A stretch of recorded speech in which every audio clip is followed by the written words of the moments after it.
Voulez-vous la vérité sur ce qui se passe réellement?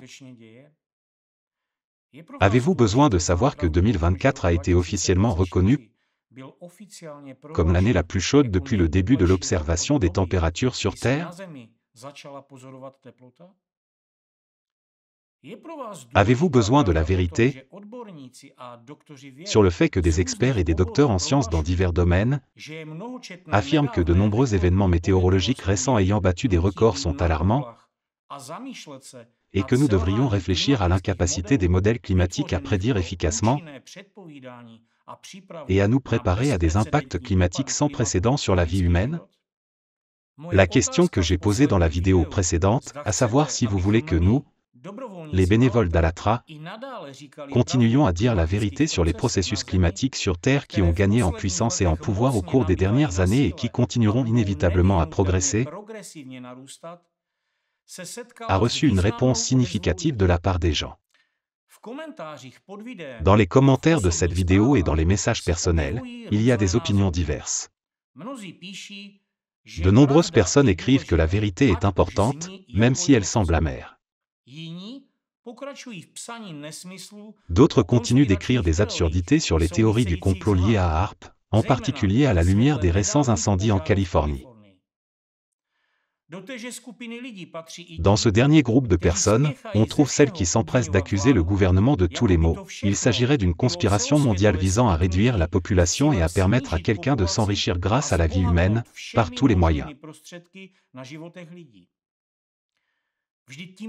Après tout, de cette manière, il existe un état d'esprit commode pour justifier les événements qui se produisent. Si les humains les causent, ils les arrêteront. Cependant, ce n'est pas nous qui les arrêterons, mais quelqu'un d'indéfini, le gouvernement, les magnats mondiaux ou les agences responsables de la sécurité de la population dans les pays touchés. Il y a aussi des gens qui comprennent ce que les faits indiquent et acceptent les arguments analytiques, mais qui ne font rien parce qu'ils ne savent pas quoi faire ou n'y pensent pas vraiment. Nombreux sont ceux qui préfèrent faire l'autruche. Chaque fois qu'ils entendent parler d'un nouvel événement climatique extrême, qu'il s'agisse d'un ouragan battant des records d'intensité, d'une inondation causée par des précipitations records, de tornades devenant plus fréquentes dans des régions où elles étaient rares, ou de températures hivernales anormalement chaudes battant record sur record, ils éprouvent de la peur. Par conséquent, ils parcourent rapidement le fil d'actualité et tournent leur attention vers autre chose afin de ne pas éprouver de peur. Il est plus facile pour eux de faire comme si rien ne se passait ou comme si nous ne pouvions rien faire contre ce qui se passe, et qu'il ne restait plus qu'à laisser les choses suivre leur cours. Se convaincre que la vie restera la même est une réaction psychologiquement compréhensible, mais malheureusement très dangereuse. Votre complaisance d'aujourd'hui signifie que des centaines de milliers de vies innocentes seront perdues demain, y compris celles de votre propre famille et de vos enfants, et que les chances de changer quoi que ce soit diminueront. Mais vous savez, parmi tout ce flot de commentaires et de messages, ce qui m'a particulièrement frappé, ce sont les messages de femmes préoccupées. Oui, il y avait aussi des messages sensés et conscients d'hommes pour qui la famille et les enfants ne sont pas des mots vides de sens, qui comprennent ce qui se passe et pour qui la vérité sur le climat et la recherche de solutions sont importantes. En tant qu'homme, je comprends leur réticence et leur retenue dans ce domaine. Mais les messages des femmes m'ont profondément touché. Plusieurs mères de familles de différents pays ont exprimé presque simultanément leur inquiétude quant à l'avenir de leurs enfants. Elles ont remercié pour la vérité exprimée, mais ont écrit avec amertume leurs craintes et leurs inquiétudes qui les accompagnent chaque jour après avoir entendu des informations sur l'escalade des catastrophes, la percée possible du panache sibérien et les conséquences associées à ces processus. Ces mères n'ont que faire des théories du complot climatique, des querelles géopolitiques ou de la redistribution des territoires. Une seule chose les préoccupe, leur propre vie, celle de leurs enfants et de leurs proches, et leur avenir. Et le plus étonnant, c'est qu'elles s'inquiètent non seulement de la vie de leurs enfants, mais de tous les enfants de la planète. Pouvons-nous, nous les hommes, nous vanter d'une telle qualité? Lorsqu'elles regardent le monde, elles ne voient pas de jeux politiques ou de pertes économiques. Elles voient des incendies qui engloutissent des villes où les gens perdent tout ce qu'ils ont construit après des décennies de dur labeur. Elles voient des inondations qui font des centaines de victimes innocentes, y compris des personnes âgées et des nouveau-nés. Elles voient des ouragans et des tempêtes qui balaient des villes entières et laissent des centaines de milliers de personnes dans le dénuement. Elles ne voient pas de réfugiés climatiques ni de migrants, elles voient des personnes, des familles entières sans maison ni conditions de vie, forcées d'errer d'un endroit à l'autre dans l'espoir de trouver au moins un morceau de pain et un coin où elles pourront faire dormir leurs enfants. Nous devons certainement rendre hommage aux femmes, dans ce cas. Leur navigateur intérieur fonctionne avec encore plus de précision et de fiabilité que celui auquel nous, les hommes, avons l'habitude de nous fier, parce que leur pilier intérieur n'est pas seulement la rationalité de l'esprit et la logique, mais aussi les sentiments. Elles sentent que ce qui se passe sur Terre n'est pas une simple nouvelle à faire défiler et à passer.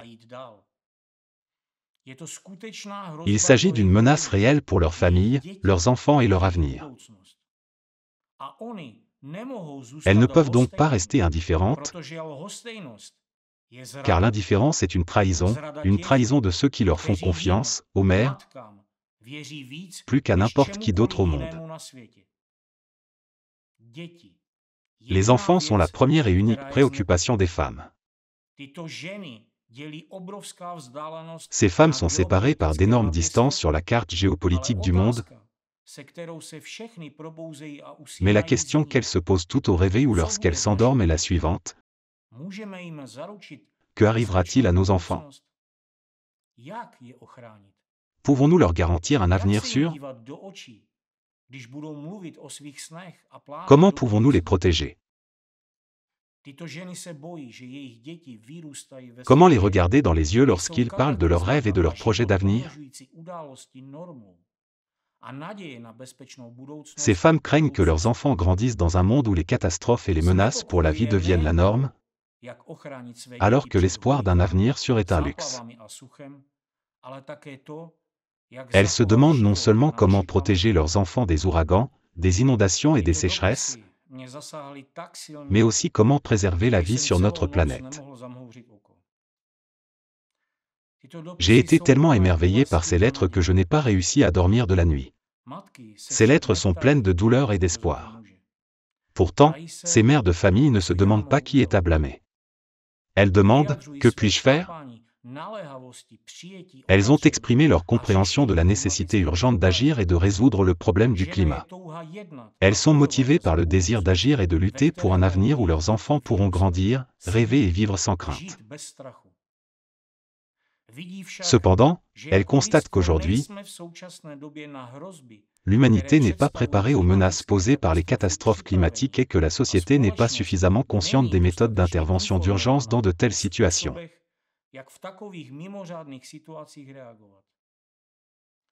Les systèmes de sécurité ne peuvent pas faire face aux incendies de forêt, aux inondations et aux ouragans actuels.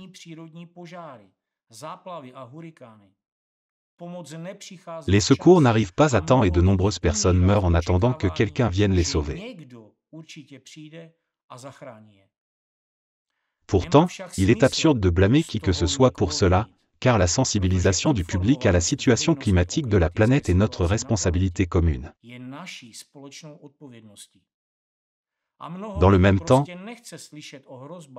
de nombreuses personnes ne veulent tout simplement pas entendre parler des menaces auxquelles nous sommes confrontés aujourd'hui et auxquelles nous serons confrontés de plus en plus souvent par la suite. Pourquoi en est-il ainsi? Parce que le monde est ainsi fait. Nous ne pouvons rien faire contre ce monde, mais en tant qu'être humain, nous pouvons en assurer la pérennité. Nous pouvons avoir 250 millions d'années devant nous si nous sommes assez intelligents pour tirer parti de nos possibilités et éviter de nous détruire. Pour faire court, ces femmes sont prêtes à déplacer des montagnes et à faire tout ce qui est en leur pouvoir pour que la société puisse résoudre le problème du climat et préserver la vie sur la planète. Cela mérite vraiment le respect. Je voudrais exprimer ma gratitude pour ces messages. Merci pour votre courage et votre détermination. Pourtant, à l'heure où de nombreuses mères du monde entier s'inquiètent de l'avenir de leurs enfants et de la survie même de l'humanité,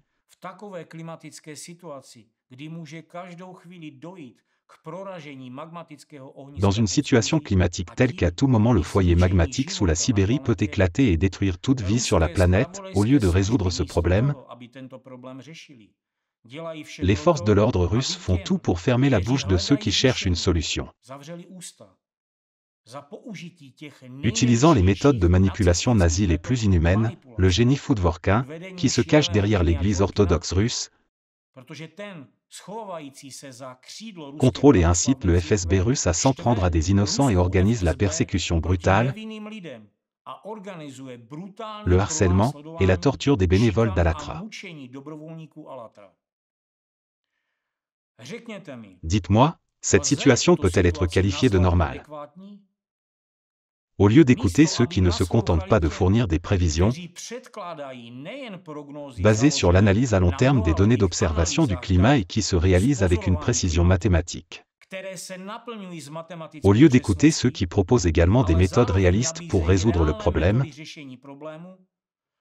les agents de Dvorkin organisent l'année 1937 pour les Russes et mettent en danger l'humanité tout entière. Les événements climatiques de ces dernières années ont montré à plusieurs reprises que les seules personnes qui comprennent vraiment ce qui se passe au niveau du climat sont les chercheurs et les bénévoles d'Allatra qui, bien qu'ils aient toujours été des citoyens respectueux des lois de leur pays, sont exposés à de graves persécutions. Nous avons prévenu que les incendies de forêt, les vents et les ouragans allaient se multiplier. Et ce, dans les années à venir, et non dans un avenir lointain comme l'indiquaient de nombreux modèles climatiques. Nous avons publié une partie du rapport contenant des prévisions climatiques il y a 10 ans. Si nous avions été entendus à l'époque et si nous n'avions pas été manipulés par un homme souffrant d'un trouble mental avéré qui, en utilisant les méthodes des apologistes nazis, a promu un récit selon lequel Allatra serait une secte, alors les tragédies climatiques qui se sont déjà produites et qui continuent de se produire aujourd'hui auraient pu être évitées. En effet, les bénévoles d'Allatra ne se sont pas contentés de collecter des données dans le monde entier et d'analyser les graphiques scientifiques et les faits historiques disponibles sur le climat, grâce à un groupe fermé de chercheurs d'Allatra, la région de la Terre qui se réchauffe le plus rapidement, à savoir la Sibérie, a également été surveillée. Ce sont en fait les données sur le foyer magmatique sous la Sibérie dans la partie classifiée du rapport sur le climat qui ont provoqué une telle indignation chez Dvorkin, qui se cache derrière les intérêts de l'Église orthodoxe russe. En conséquence, le harcèlement et la discréditation dans les médias ont commencé, suivis par le harcèlement physique, la fabrication de cas criminels contre les participants d'Allatra, et la déclaration de l'organisation comme « indésirable » en Russie, ce qui a limité l'accès aux observations du panache magmatique. Nos prévisions ont beaucoup trop effrayé M. Dvorkin, car s'il y a une compréhension de la réalité objective, ses plans pour atteindre un pouvoir et un contrôle totalitaire échoueront à cause des désastres climatiques. Apparemment, en déclarant notre organisation indésirable en Russie et en se débarrassant d'Allatra, M. Dvorkin espérait déclarer le panache sibérien indésirable lui aussi, et s'en débarrasser afin de continuer à construire son empire d'autorité. Toutefois, personne ne peut abolir ou bannir les catastrophes climatiques.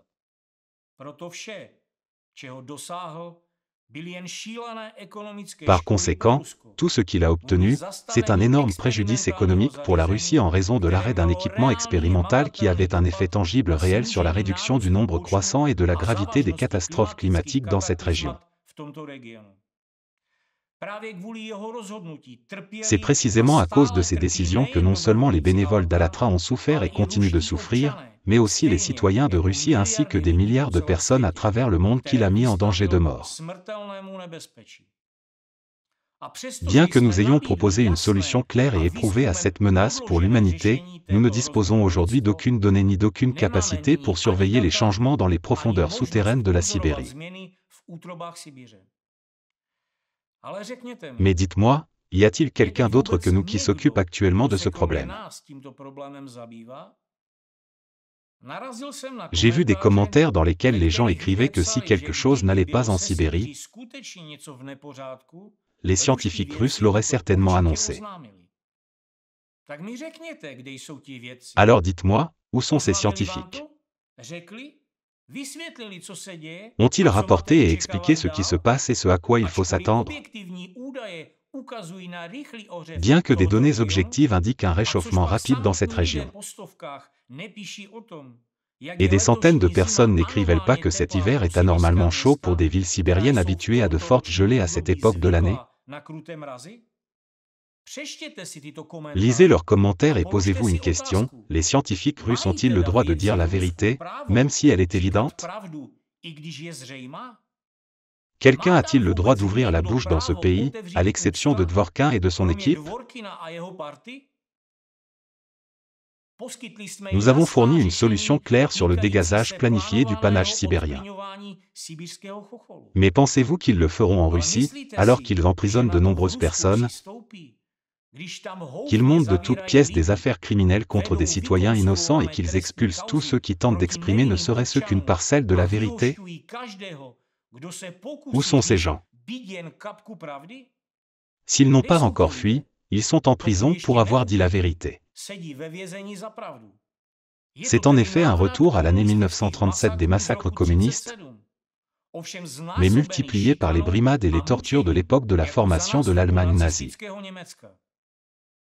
Vous doutez que ce soit vraiment le cas? Allez-y, demandez aux Russes. Tout ce qu'ils ont le droit de faire jusqu'à présent, c'est de faire l'éloge du gouvernement, de promouvoir la religion titulaire et de crier des slogans patriotiques jusqu'à leur dernier souffle.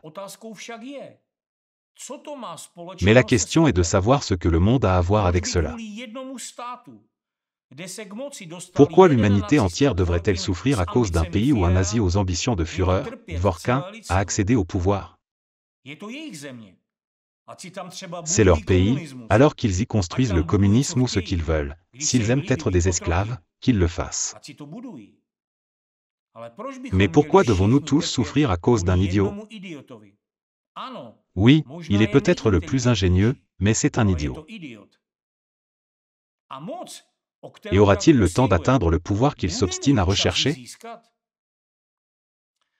Oui, il a fait en sorte qu'il n'y ait pas d'Allatra en Russie aujourd'hui, et en même temps il n'y a pas de personnes qui peuvent réellement influencer les processus climatiques dans cette région et réduire de manière significative les pertes économiques dues aux catastrophes climatiques,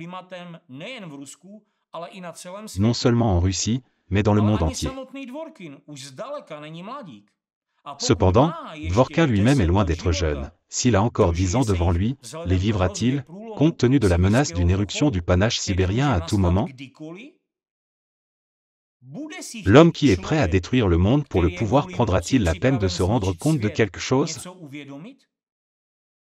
Est-ce que quelque chose va changer? Et quelle pourrait être l'alternative? En Russie, il est possible de procéder à un dégazage planifié et de faire quelque chose pour protéger non seulement cette région, mais aussi le monde entier des conséquences de la rupture du panache mantélique. Ou ailleurs sur le globe existe-t-il un tel endroit?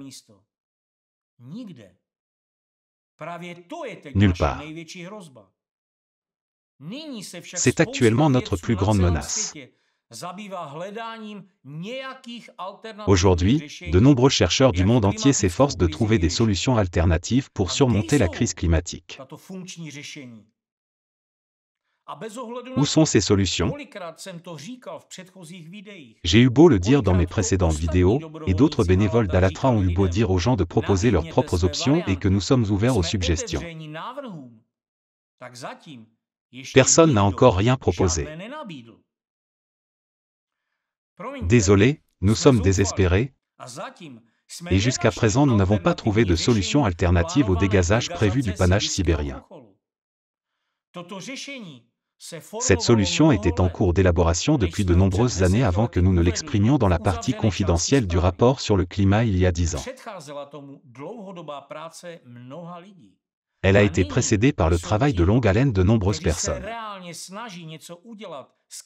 Et aujourd'hui, ceux qui essaient vraiment de faire quelque chose contre la menace climatique et d'exprimer des faits objectifs afin de l'atténuer sont harcelés. La situation peut être comparée à celle d'un médecin qui vient voir un patient et lui dit que ce dernier est en phase terminale et qu'il doit subir une intervention chirurgicale. Certes, il y a un risque, mais il est minime, comme pour toute intervention chirurgicale. Cependant, le patient n'écoute pas la fin et attaque le médecin.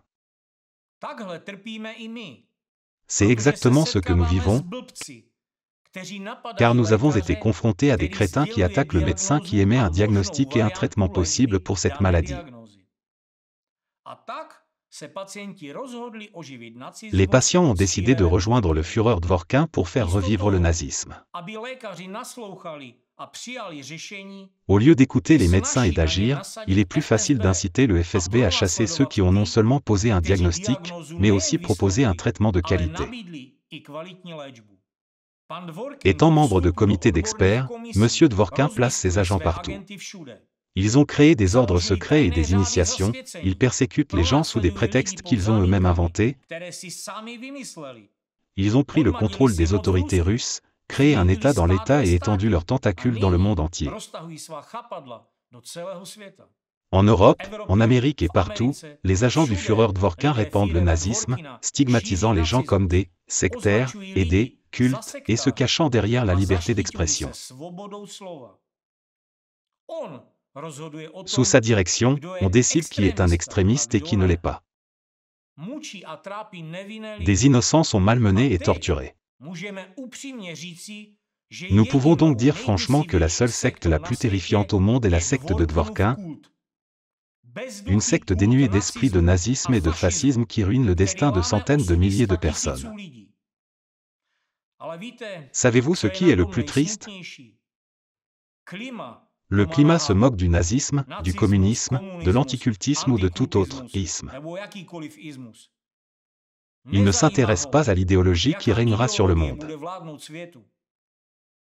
Les catastrophes climatiques continuent de gagner rapidement du terrain et de la force, et tandis que Dworkin est occupé à établir le pouvoir de sa secte totalitaire, le magma continue de remonter plus près de ses pieds. Nous pouvons en voir les conséquences dans le monde entier de nos propres yeux. Là où il y avait la sécheresse, les gens se noient maintenant dans les inondations. Les vents prennent une telle force qu'ils détruisent les maisons et allument des incendies qu'il est impossible d'éteindre. Des tremblements de terre dévastateurs prennent les gens par surprise et détruisent tout ce qui leur était cher. Volcans, ouragans et typhons, dont la puissance et la fréquence battent tous les records, tout ce que nous avions annoncé il y a 10 ans se produit déjà aujourd'hui. Tout cela dépasse les statistiques ou les prévisions scientifiques. C'est une réalité qui touche chacun d'entre nous. Pourtant, vous ne cessez de demander, pourquoi disons-nous cela? Pourquoi les bénévoles d'Allatra continuent-ils à remplir l'espace médiatique d'informations sur le climat et à frapper à toutes les portes qui n'ont pas encore été détruites par des catastrophes naturelles? De plus en plus souvent, nous rencontrons des commentaires du type « On en a marre de vous. Combien de temps allez-vous encore en parler et nous intimider avec l'apocalypse ?» Quel que soit le réseau social sur lequel on entre, vous êtes partout avec votre maudit climat et votre panache sibérien. Nous ne vous intimidons pas et ne vous encourageons pas à résister au climat. Nous sommes simplement des gens. Qui sommes-nous pour résister à une telle force? Mais si vous nous aviez demandé quelle était notre motivation, nous vous aurions répondu que notre motivation, ce sont nos enfants et nos vies. Nous sommes des personnes comme vous, et nous voulons simplement vivre. Nous ne voulons pas que nos familles souffrent et nous ne voulons pas perdre nos proches dans une catastrophe climatique. Nous voulons voir nos petits-enfants grandir et être heureux. Cependant, nous sommes pieds et poings liés à cause d'un réseau d'agents sous la direction de Dvorkin. Nous comprenons que les informations que nous transmettons sont dans l'intérêt du peuple russe et de n'importe quel citoyen du monde, mais qu'elles ne sont pas dans l'intérêt de la secte totalitaire mondiale de Dvorkin, appelée l'anticultisme.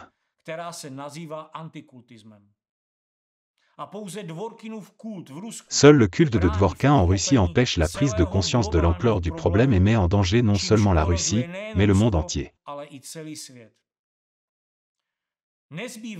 Il ne nous reste plus qu'à faire tout ce qui est en notre pouvoir pour que vous disposiez d'informations véridiques et que vous ayez la possibilité de vous préparer à d'éventuelles catastrophes climatiques qui pourraient vous frapper. Savoir comment réagir correctement dans de telles situations peut vous aider à vous sauver, non seulement vous-même, mais aussi vos proches et votre famille. Et si vous transmettez ces informations à vos voisins, il y a des chances qu'ils puissent vous aider au moment où vous en aurez besoin dans une situation critique. Vous nous traitez d'alarmistes. Mais pour revenir à l'analogie avec le médecin, nous ne faisons qu'exprimer les faits, le diagnostic et la méthode de traitement. Et croyez-moi, ce n'est pas facile pour nous non plus. La réalité, c'est que lorsque nous nous réveillons chaque matin, la première chose que nous faisons n'est pas d'aller boire un café ou de consulter les messages non lus,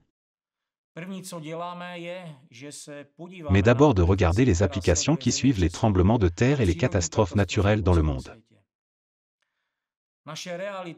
Notre réalité, c'est que nous nous endormons en nous demandant s'il y aura un lendemain.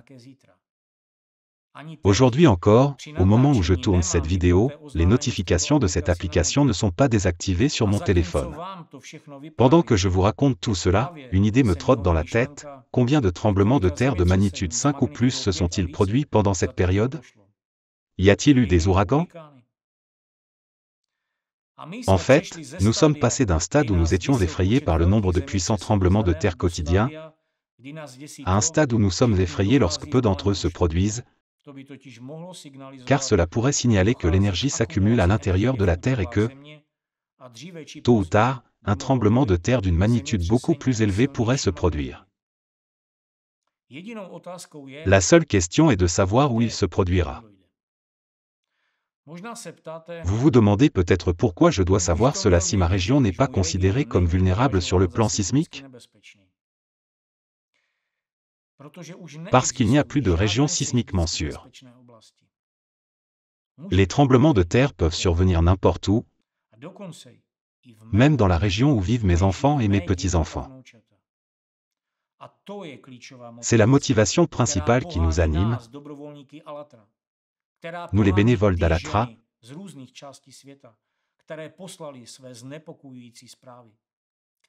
ainsi que les fans de différentes parties du globe qui ont envoyé leurs messages d'inquiétude et toutes les personnes qui ne sont pas indifférentes à la situation climatique actuelle de la Terre. Oui, nous sommes tous très différents, mais nous avons une valeur commune qui est plus importante que toutes les différences. C'est l'avenir de nos enfants et de vos enfants. Alors maintenant, réfléchissez. Votre vie et celle de vos enfants valent-elles la peine d'exprimer la vérité?